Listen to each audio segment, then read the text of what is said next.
Каждая эпоха рождает своих героев.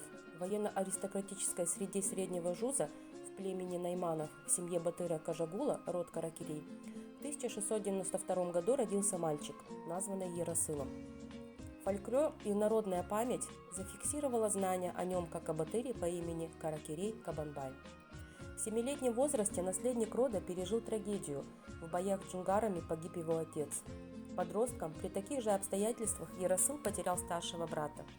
Он был сильным, рослым и отважно отомстил за смерть брата, проник в стан врага и лишил жизни убийцу. Такие жизненные условия формировали мужественный характер будущего защитника народа. Юноша от природы высокий, крепкого телосложения, обладал большой силой. Изначально его готовили как воина. Парень овладел верховой ездой, оружием, мастерством рукопашного боя. Силу проявлял еще в юности, когда на озере Зайсан на людей напали дикие кабаны. Парень сразил их животных копьем. Красноречиво характеризует молодого человека прозвище, которое дали ему в этот период. Избасар, преемник героического отца, Нарбала, молодой силач.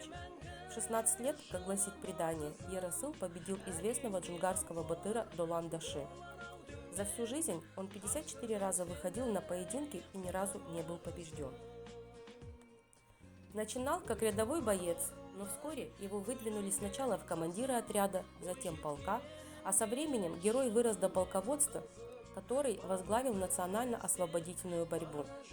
В народных преданиях сохранился образ могучего воина, который мог поднять на плечах коня. Оружие было ему под стать, полностью металлическое шестигранное копье, весившее 60-70 кг, пробившее и щит противника, и его самого. В бою в 1717 году на реке Аягос молодой воин отличился и получил имя Кабанбай-Батыр.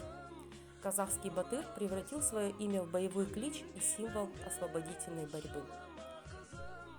За свою бурную жизнь Кабанбай-Батыр был участником 103 сражений. Аблайхан присвоил ему титул личного батыра и дал прозвище Дарабоз, штурмующий небо или первый среди равных. На месте захоронения, в 20 километрах от столицы, создан мавзолей Кабанбай-Батыра, 25-метровое сооружение из красного кирпича, которое шатровым сводом напоминает воинский шлем. В 2005 году в Семипалатинске открыт музей, посвященный народному герою. Так в независимом Казахстане воскрешаются славные страницы прошлого народа.